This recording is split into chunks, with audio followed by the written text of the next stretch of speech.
Buen día. Bueno, vamos a continuar con los diseños epidemiológicos. Ahora vamos a ver los estudios analíticos. En la cápsula anterior vimos los estudios descriptivos, ¿cierto? Que estos podrían ser, por ejemplo, los estudios de caso o los estudios de series de casos, los estudios de prevalencia o transversales. Todos esos son descriptivos. Ahora vamos a pasar al tema de los estudios analíticos. Como se ve en esta diapositiva, ¿cierto? Los estudios analíticos dentro de esto están, por ejemplo, los estudios de casos controles, los estudios de cohorte, los ensayos clínicos. También los estudios ecológicos y los transversales también pueden ser analíticos, ¿ya? Es decir, yo puedo también hacer una relación entre variables, por lo tanto pasan a ser un estudio analítico.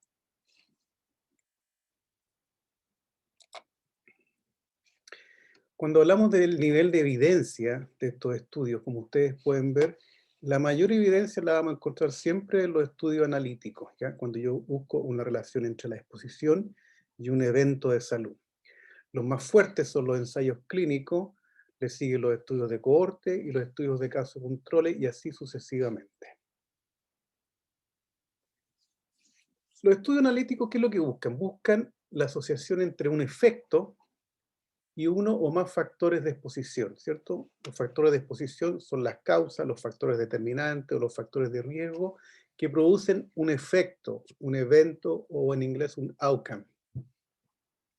Se parte de la identificación y delimitación del problema que yo quiero investigar, formulo una hipótesis que intente explicar la asociación existente entre un factor de riesgo, ¿ya? Y un evento determinado. Yo puedo medir el riesgo, que es una función importante en epidemiología, luego de haberse determinado una asociación estadística entre la exposición y el daño. Vamos a ir viendo los diferentes diseños analíticos. Estos se caracterizan por buscar la respuesta a una hipótesis. La metodología de estos estudios puede ser estudios analíticos tanto observacionales como experimentales. Lo que estamos viendo nosotros con el motivo de la pandemia son estudios analíticos experimentales.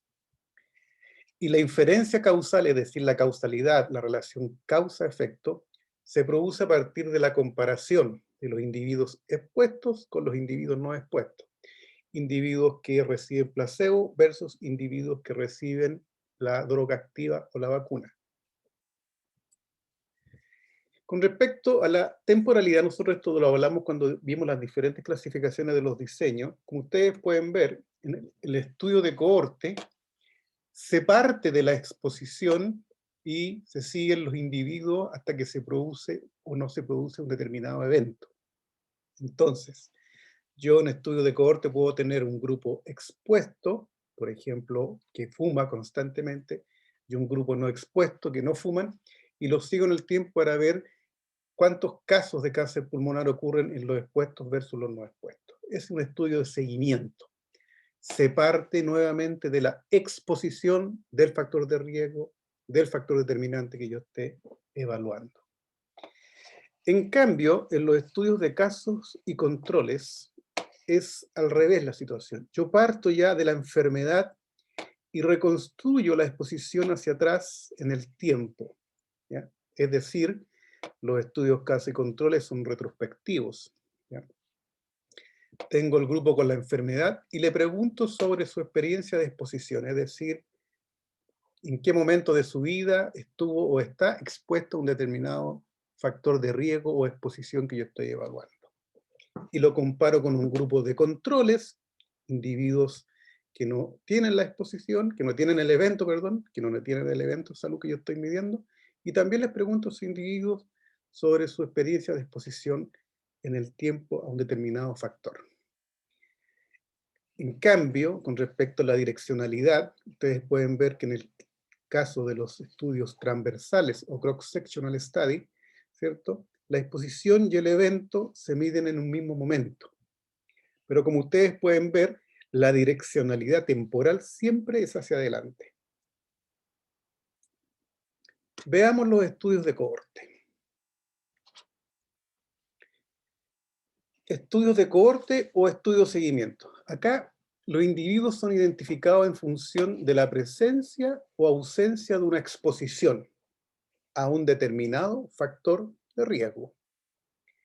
En general, al inicio todos los individuos están libres de la enfermedad de interés y son seguidos durante un periodo de tiempo para observar la frecuencia de aparición del fenómeno que nos interesa. Yo los sigo y empiezo a tener casos nuevos de esa enfermedad, es decir, empiezo a tener casos incidentes, tengo incidencia. Al final del periodo de observación, yo comparo la incidencia de la enfermedad del grupo expuesto a ese factor versus la incidencia de enfermedad al grupo no expuesto a ese factor.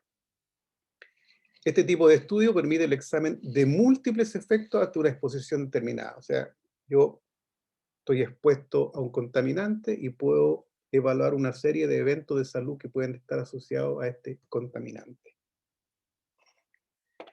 Estos estudios de cohorte pueden ser prospectivos y retrospectivos, dependiendo de la relación temporal entre el inicio del estudio y la presencia de la enfermedad. En general, en los estudios de cohorte retrospectivos, tanto la exposición como la enfermedad ya han sucedido cuando el estudio se inició. Vamos a ver un par de ejemplos de esto. En cambio, en los prospectivos, la exposición pudo haber ocurrido o no, pero desde luego lo que aún no ha sucedido es el evento de salud, porque yo empiezo con un grupo expuesto y un grupo no expuesto y los sigo en el tiempo. Por lo tanto, en los prospectivos tengo un periodo de seguimiento. Y este periodo de seguimiento en el tiempo va a depender de la historia natural de la enfermedad. Cuando yo hago un estudio de seguimiento, ¿hasta dónde los sigo en un estudio? ¿Ya? Yo puedo decidir que sigo a cada individuo hasta que se manifiesta el evento de estudio en razón de salud o enfermedad. Los sigo hasta cuando los sujetos fallecen, por lo tanto salen del estudio, o el seguimiento dura hasta donde pude seguir a los individuos y ubicarlos, es decir, hasta que se pierden, y cuando yo defino que el estudio termina. ¿Ya? Diferentes posibilidades de cuánto sigo a los individuos y cuánto dura el estudio. Aquí, en esta diapositiva, ¿cierto? Se ve lo que se llamaba una unidad romana de 300 o 600 hombres, que estaban formadas cada una por 10 cohortes. Y las cohortes tenían la característica que en general iban hacia el frente, hacia adelante. Por eso se llaman los estudios de cohorte. Siempre van, en general son prospectivos, pero también tenemos unos cohortes retrospectivos. Nuevamente, aquí hay un esquema, ¿cierto?, donde aparecen los diferentes estudios. Fíjense, aquí empezó el estudio, ahora, como dice ahí, acá está la exposición y los sigo los individuos y contabilizo los eventos, individuos que aquí pueden ser expuestos y no expuestos. Estos se llaman concurrentes. O yo ya tengo el evento de salud y los sigo, y los investigo hacia el pasado y evalúo si estuvieron expuestos y los puedo clasificar aquí en este momento en expuesto y no expuesto. Estos retrospectivos son clásicos de las cohortes de salud ocupacional, ¿ya? Porque las cohortes de salud ocupacional, gente que trabaja en determinadas áreas, siempre ellos antes de entrar al trabajo, en el primer momento del inicio de trabajar, se hacen estudios preocupacionales y yo voy a tener registros de estudios preocupacionales donde yo podría clasificar acá en algún momento si estuvieron expuestos o no expuestos a algo y por lo tanto de esa manera yo puedo clasificarlos.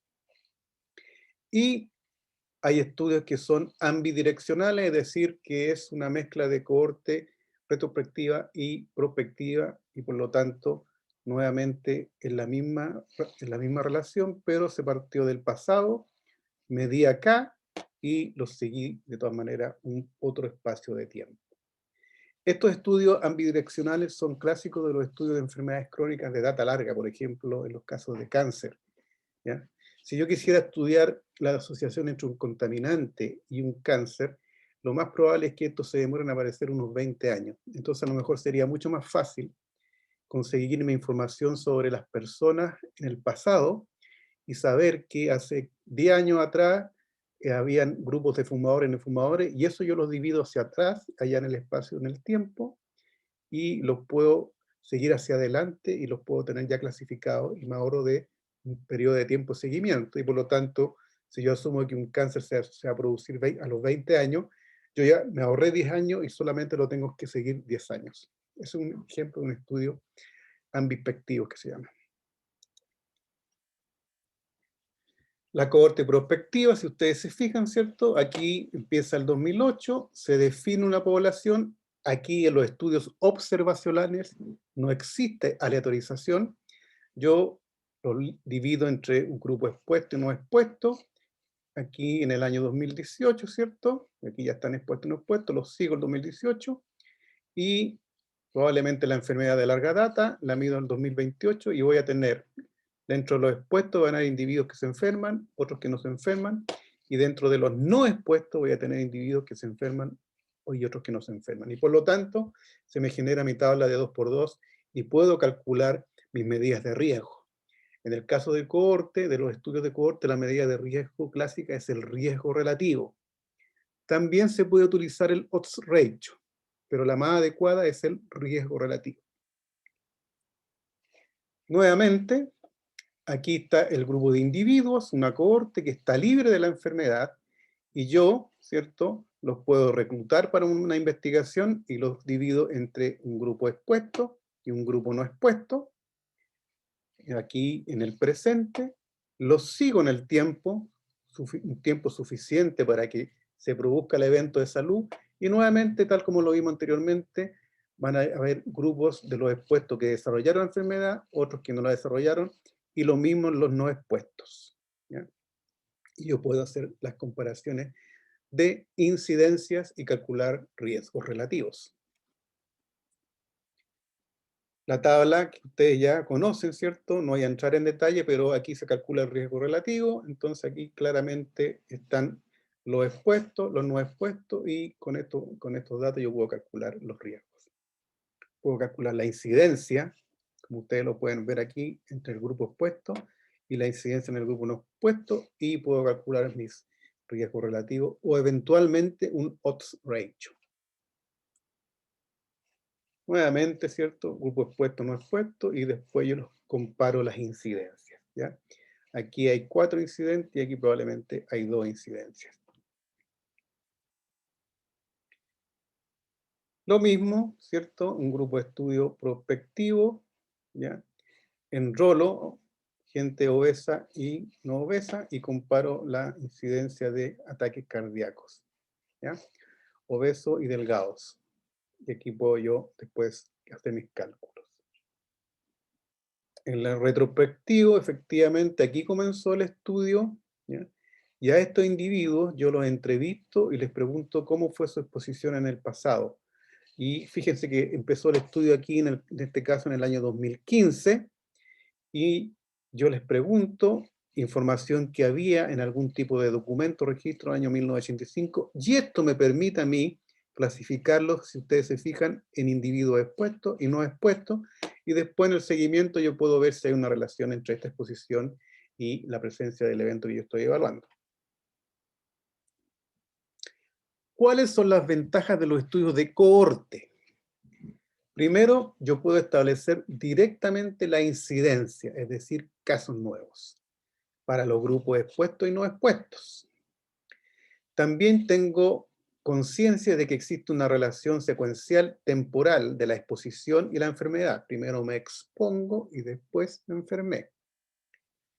Puedo estudiar exposiciones poco frecuentes porque puedo buscar los grupos que están expuestos a algo muy específico y los comparo con un grupo adecuado y los sigo en el tiempo.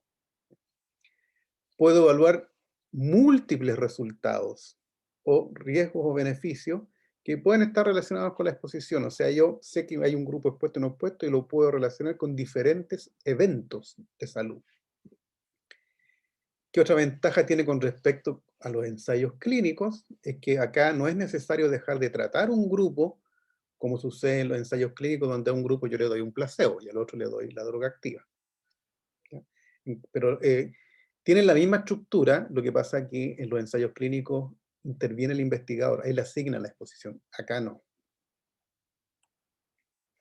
Desventajas de estos estudios: son muy costosos y requieren mucho tiempo porque depende del evento de salud que yo quiera estudiar. El seguimiento puede ser difícil y las pérdidas durante el periodo pueden influir sobre los resultados. Puede ocurrir que en el tiempo haya cambios de exposición, es decir, los individuos que estaban expuestos a lo mejor ya no se expusieron, dejaron de beber, dejaron de fumar, etc. Y por lo tanto eso, los análisis los tengo que tener en cuenta cuando yo hago el análisis de los resultados. Entonces cambian de exposición en el tiempo y en los criterios de diagnóstico puede afectar la clasificación de los individuos, ¿cierto? Cuando yo hago un estudio, siempre tengo que procurar usar la misma clasificación diagnóstica porque si tengo una clasificación nueva, puede que antes haya individuos que yo los clasifiqué como no enfermos y ahora sí son enfermos. Entonces eso hay que tener varios detalles presentes. No son útiles para enfermedades poco frecuentes porque yo necesito un gran número de sujetos a seguir. Si la enfermedad es muy poco frecuente y quiero asociarla a una exposición, probablemente tengo que seguir mucha gente para encontrar un par de casos, ¿ya? Por lo tanto, no me sirven. No me sirven mucho. Evalúan la relación entre el evento del estudio y la exposición a un solo número relativamente pequeño de factores cuantificados desde el inicio, ¿cierto? Yo, cuando hago un estudio cohorte, tengo que tener tengo que tener bien presente que tengo que aprovechar al máximo estos diseños porque son caros y por lo tanto tengo que medir lo mejor posible la exposición y definir claramente los eventos que yo quiero relacionar, que quiero medir.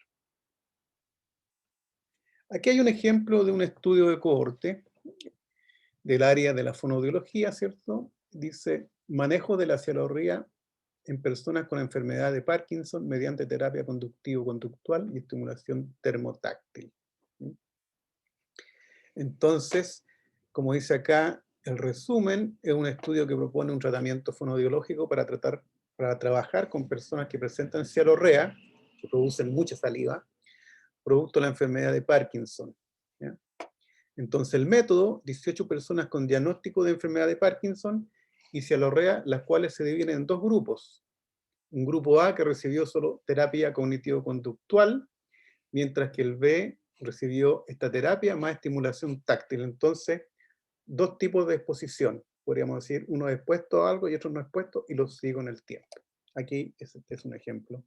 Lo puede leer con más calma. Otro de los diseños analíticos, que yo creo que son los que más se utilizan en epidemiología, son los estudios de casos y controles. Si ustedes ven aquí está el estudio de caso y control. No tiene tanta fortaleza desde el punto de vista de la evidencia, de la relación causa-efecto que los estudios de cohorte, pero si se diseñan muy bien, son muy útiles para evaluar estas asociaciones.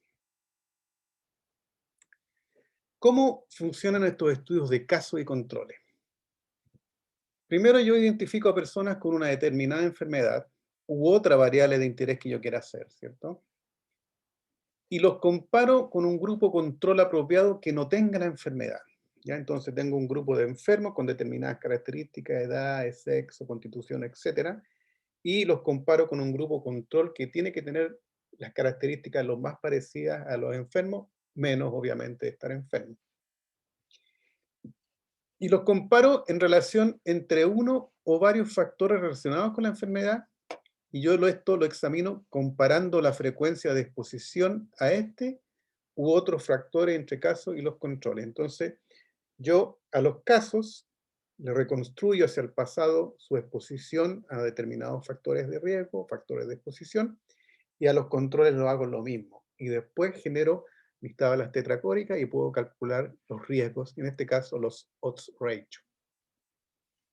Son los más utilizados en investigación epidemiológica, son retrospectivos, ya que parten del efecto, es decir, del evento de la enfermedad, y yo estudio los antecedentes de la exposición en dos grupos, llamados los casos y los controles, o individuos que no tienen la enfermedad. Los controles son individuos que no tienen la enfermedad, no necesariamente son individuos sanos, son solamente que tener claro que son personas que no tienen la enfermedad que yo estoy investigando. ¿Cuál es la ventaja de estos estudios? Los puedo utilizar en enfermedades poco frecuentes, por ejemplo, enfermedades que tienen baja prevalencia, por ejemplo, menor al 5%. Entonces, enfermedades que son muy poco prevalentes o de muy baja prevalencia, yo lo que puedo hacer colecto los enfermos de esta enfermedad en diferentes centros de salud, hospitales, qué sé yo, clínicas, y voy a tener un pool de estos casos que son poco prevalentes, y les aparejo, ¿cierto?, un grupo control y les pregunto sobre su exposición a determinados factores de riesgo en el pasado.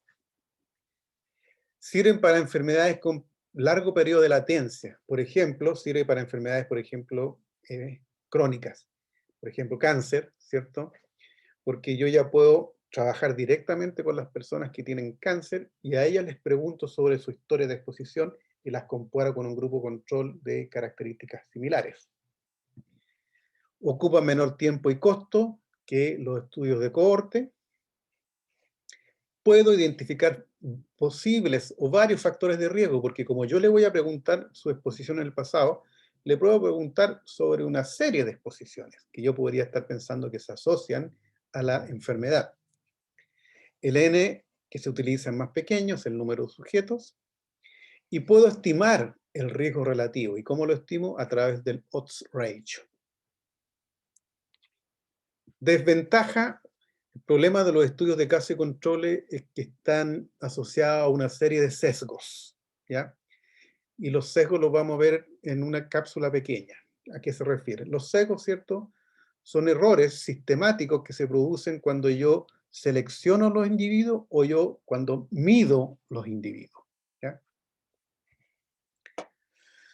Es difícil determinar la población del riesgo porque yo construyo mi población, porque yo soy quien elijo los casos y le asigno los controles que yo creo adecuados. Puedo tener sesgo en la medición, ¿ya? Y eso va a influir en cómo yo reconstruyo la exposición. Ya lo dijimos, sesgo de selección, cómo seleccioné a los individuos. Y yo no puedo medir incidencia directamente, solo puedo calcular los odds, ¿ya? Odds de expuesto, odds de no expuesto, odds de casos, odds de no casos. Y los odds los relaciono y construyo el odds ratio, razón de odds. Aquí tenemos la población, entonces yo tengo una población de referencia y de aquí obtengo los casos y los controles. Yo quisiera que los controles se parezcan lo más posible a los casos y solo difieran en que uno está enfermo y los otros no están enfermos. Dentro de los estudios de casos y controles, ¿ya?, quizás lo más fácil en teoría es construir los casos, es tener los casos. Lo más complejo es generar los controles, construir los controles. ¿Cómo armo los casos? Los casos pueden ser casos incidentes. Eso es el ideal. ¿Qué significa un caso incidente? Significa un individuo que se enfermó recién, ¿ya? Por ejemplo, lo diagnosticaron ayer, hace la semana pasada. Son casos recién diagnosticados. Es un caso incidente. Es como decir un caso nuevo, ¿cierto? El odds ratio tiende a parecerse al riesgo relativo si son casos incidentes y con exposición de larga duración. También puedo utilizar casos prevalentes con periodo de exposición prolongado. La enfermedad es muy rara y tiene baja letalidad, y exposición modifica la sobrevida de la enfermedad. Bueno, el problema es que yo puedo usar casos prevalentes. El problema que me acontece es que el caso prevalente, yo no sé cuánto tiempo lleva con la exposición, ¿ya? Y no sé cómo ha variado en el tiempo su exposición. Por eso es ideal que sean casos incidentes, casos nuevos. Podría también construir mis casos a partir de casos fallecidos, ¿ya? Pero son complejos porque estos casos fallecidos no pueden responder, obviamente, y por lo tanto yo tengo que recurrir a fuentes secundarias para que me informen sobre los estilos de vida, los tipos de exposición a que estaba expuesta esta persona cuando estaba viva. Y por lo tanto, son muy factibles de que puedan tener sesgo de memoria o de información.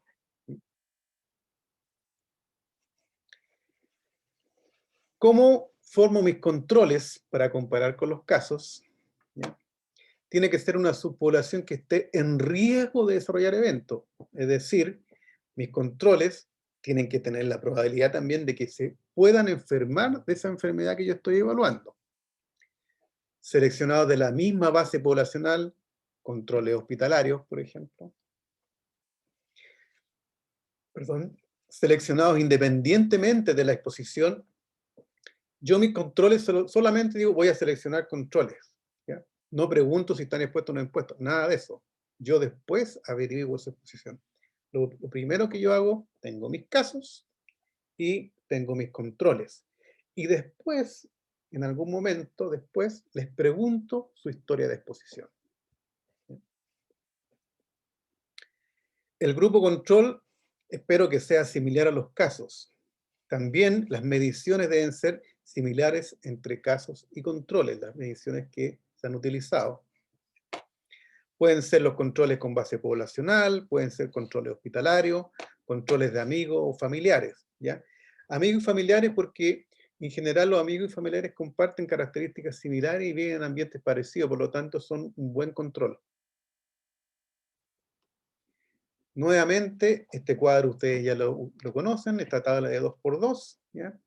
Y aquí tengo el esquema, tengo la población blanco, van a haber individuos que no participan en el estudio, otros que no son elegibles, y aquí yo tengo la selección, puedo hacer la selección después de casos y controles. Y aquí el estudio empieza acá, si ustedes se fijan, y construyo hacia atrás la exposición, reconstruyo la exposición, ¿ya? Y aquí puedo calcular el odds ratio con su correspondiente intervalo de confianza, que es lo que ustedes ya vieron en las otras cápsulas de estas clases. Aquí está el ejemplo, ¿cierto? Aquí está la población blanco, ¿ya? Y voy a tener casos, los plomitos, ¿cierto? Diferentes casos, ¿ya? Y voy a tener controles. Y acá empezó el estudio, y hacia atrás yo les pregunto cuál fue su exposición. Si hubo la exposición, el estatus de exposición en los casos y el estatus de exposición en los controles. Y aquí tengo las 4 casillas que me permiten a mí calcular el odds ratio. Tengo los odds de la enfermedad, los odds de la no enfermedad, por ejemplo. Aquí hay un estudio de casos y controles en área de la fonoaudiología. Se llama histidemia y trastornos del lenguaje en una muestra de la población cubana. Dice, veamos un poco el ejemplo, un resumen. La histidemia es uno de los errores innatos más frecuentes en la infancia y su incidencia es alrededor de 1 en 15.000. Su manifestación más notable es el trastorno del lenguaje. Se realizó un estudio analítico de casos y controles. Se estudiaron 20 niños con trastornos del lenguaje de causa desconocida que constituyeron los casos. Y los controles fueron 50 niños sin alteraciones del lenguaje. Entonces, se hace los cálculos y se comparan. Ejemplo de estudio, caso y control. Nuevamente, esto ya lo habíamos visto de alguna manera, pero aquí se ve la clasificación del estudio en cuanto a los sesgos que pueden producirse, la calidad de la evidencia y la recomendación clínica. Y si ustedes se fijan, estos triángulos, ¿cierto? Aquí están de base ancha, significa en la medida que yo voy subiendo en los diferentes tipos de estudios, los sesgos son cada vez menos frecuentes. Pero al inicio, en los estudios descriptivos, ¿cierto? Etcétera, los sesgos son mucho más posibles. También, en la medida que voy subiendo y entro en los estudios analíticos, la calidad de la evidencia es mucho más fuerte desde el punto de vista de la relación causa-efecto. Y obviamente, desde la recomendación clínica, los estudios, ¿cierto? Los ensayos clínicos son los más fuertes junto con las revisiones sistemáticas y metaanálisis. Nosotros vimos esto acá, estudios de cohorte, caso-controles transversales, ¿cierto? Como estudios analíticos, ¿ya? Y están en la medianía desde el punto de vista de la evidencia de la relación causa-efecto, de la fuerza de la evidencia. Aquí tenemos otro estudio que se llama Proceso de simplificación fonológica en niños de 4, 5 y 6 años con dificultades fonológicas, ¿ya? El resumen: se estudian niños con dificultades fonológicas desde la perspectiva de la teoría de la fonología natural. Según ella, el desarrollo consiste en la paulatina eliminación de procesos fonológicos de simplificación que afectan a la producción de palabras. Objetivo rápido, ¿cierto? Comparar el manejo de los procesos fonológicos en niños de 4 a 6 años. Se trabajó con 34 menores con DF, ¿cierto? Con dificultades fonológicas y diagnóstico de TEL, alumnos de escuelas de lenguaje distribuidos en 3 grupos. Y estos 3 grupos, ¿cierto? De acuerdo a la distribución, se analizaron y por lo tanto aquí se siguieron estos estudiantes y después se evaluaron los resultados. Otro ejemplo de estudio caso y control, ¿ya? Este es un cuestionario, aplicación del cuestionario para la evaluación de la fonología infantil a una muestra de niños chilenos. Como dice acá, en nuestro país existen escasas pruebas de articulación adecuadas para evaluar el rendimiento fonológico de los niños chilenos. Considerando lo anterior, el siguiente estudio se evalúa el rendimiento fonológico infantil a través de un cuestionario de evaluación fonológica infantil de origen mexicano. Y aquí también se hizo una comparación a un grupo que le aplicaron el test, el cuestionario, y a otro grupo que no se lo aplicaron. Caso y control. Y aquí hay otro ejemplo, evaluación de la discriminación del habla y resolución temporal en un grupo de adultos mayores hispanohablantes. Y aquí lo que se hizo, el objetivo de este presente estudio fue explorar la relación entre la resolución temporal y la discriminación del habla, tanto en silencio como en ruido. 30 sujetos adultos mayores fueron seleccionados. Ninguno de ellos presentó antecedentes de patología de oído medio, diabetes, insuficiencia renal, exposición ocupacional a ruido y enfermedad neurológica. Todos los sujetos seleccionados fueron evaluados a través de procedimientos de audiometría tonal liminal, Random Gap Detection Test y máximo porcentaje de discriminación de monosílabos y otra serie, y el test de Hearing Noise Test. El grupo de estudio fue dividido en dos subgrupos de acuerdo a si presentaban o no audición normal, es decir, los que no tenían audición normal eran casos y los otros fueron los controles y se comparó. Otro estudio de este tipo de casos y controles es desempeño lingüístico, cognitivo y auditivo de un grupo de escolares con trastornos específicos del lenguaje.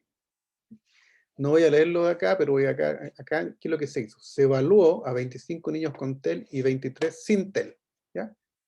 Casos y controles, y también se hace la comparación. Y se busca una serie de medidas y asociaciones que nos permiten ver si hay relación entre la exposición y el evento que yo estoy evaluando.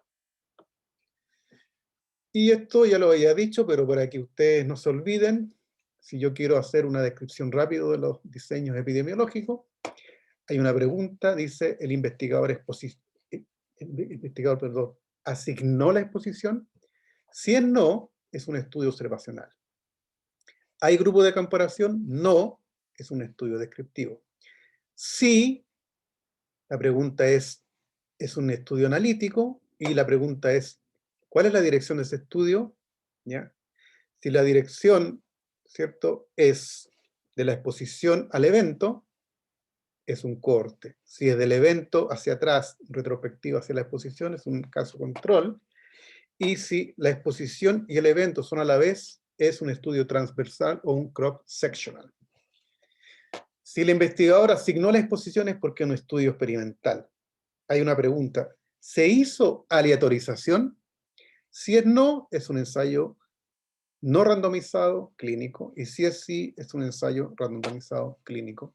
Y estos de acá son los que están aconteciendo, ¿cierto?, en estos momentos con el tema del COVID-19. Aquí hay una comparación de los cohortes versus los casos y controles, se las dejo para que ustedes las vean, porque es lo mismo anterior, pero ahí están detallados. Con estas 3 slides ustedes pueden hacer una comparativa de los diseños de cohorte, casos y controles. Muchas gracias.